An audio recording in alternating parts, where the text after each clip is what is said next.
Let's talk some AI. Let's talk vehicles as well. Coming off the Consumer Electronics Show, Oshkosh debuted a few pretty sweet new vehicles for some gigs that make the economy and our lives run smooth. John Pfeifer is with us, President and CEO at Oshkosh Corporation, ticker OSK on the New York Stock Exchange. John, thank you for being here on the Schwab Network.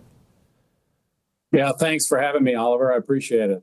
You guys have a pretty cool pitch because when it comes to all things AI, basically you are specializing in areas of our economy and our lives that are everyday heroes, firefighters, soldiers, postal carriers, construction workers. Tell me what kind of stuff you're making. Yeah. So we do exactly that. The theme here at the CES show for us is exactly what you just said, Oliver. Technology for the everyday hero. We serve a lot of different end markets where people are doing really tough work. And you just mentioned them, people on the tarmac of an airport, working at great height, working in construction industries. And it's our job to take technology and help those people do their work more intuitively, more safely for sure, and more productively than they've ever done it before. And we do that through autonomous functionality. We do it through full autonomy in many cases. We do it through AI. We do it through electrification. And we do it through digital connectivity and then using AI to take real-time data from hundreds of data points constantly and give our customers insights that help them be more productive. It's an exciting time, and we're excited about what we're doing. Your company has been growing at double digits on sales or one sec, let me make sure I got the right one. Firstly, just for some perspective, you grew at double digits throughout all last year, high single digits in your last report. So the growth is obviously there. Among those verticals, where is it coming from most? The EVs, the autonomy, which part is selling the most right now? I think that right now you see, in the recent year, you've seen really nice growth in our access equipment segment, but you've also seen fantastic growth in our fire and emergency segment. In our fire and emergency segment, actually, we've got a 3-year backlog for vehicles because of some of the technologies that we're coming out with, but also some of the industry dynamics in fire and emergency are really healthy. But again, we've also got the airport markets. You showed on some of the video that you showed an airport rescue and firefighting vehicle. That's only one vehicle that we make at an airport. When you go in and out of an airport, and you see all those vehicles beneath the airplane getting it ready to come in and out of the gate efficiently, we make all those vehicles. We all see what's happening in the airport industry. More gates, more modernization, more airports being built around the world. So that's another area what we see as being a long-term growth for us. It's right in our sweet spot. We're making it more autonomous than it's ever been before,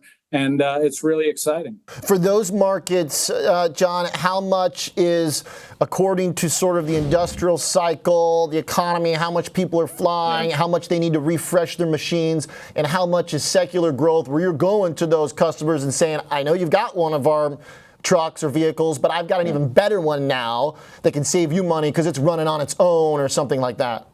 Yeah. Well, I mean, customers are always upgrading their fleets, right? So fleet upgrade is certainly an area of growth because in many cases, the fleets are aged. Nobody spent any money during the pandemic, particularly in the airport world.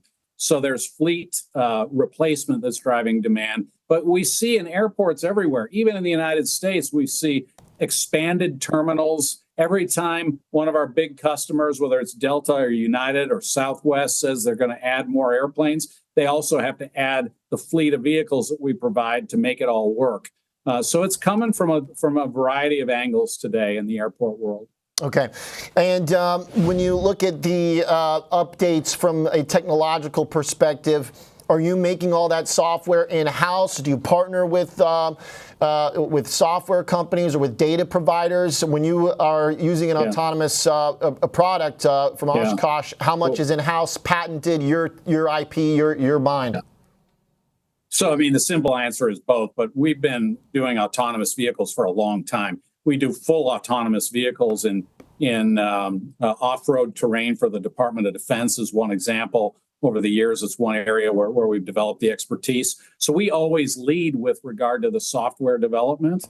But there are certain cases where we bring in other software experts when we have a specific use case that we have to design for. But essentially, we're driving the software development in-house. It's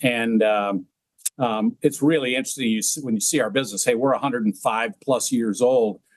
If you go back 10, 15 years ago, most of the engineers in our company, and we have thousands of engineers, were mechanical engineers. Today, it's completely shifted. We've got more software engineers today than we have mechanical engineers. So we're almost becoming more of a software company than a hardware company, although the hardware is also still really, really important because it's got to work right every single time. That's a great insight. It's kind of what I suspected. So NVIDIA's got this Cosmos thing, and it seems like they want to continue to kind of sell the AI as maybe being an answer to some degree of like shorthand to some extent. Like, for example, in the financial industry, one of my guests there at the top of the show, I mean, you used to kind of pay, you have to have like a team of analysts, a technician, all this stuff, and you can do pretty well. I've seen examples of folks who build out financial models through AI and large language learning models. It seems like NVIDIA kind of saying that every industry can do this. Can you do that in autos, or do you need to have like the hard evidence that, say, like a Tesla has built up for years of tons and tons of miles driven?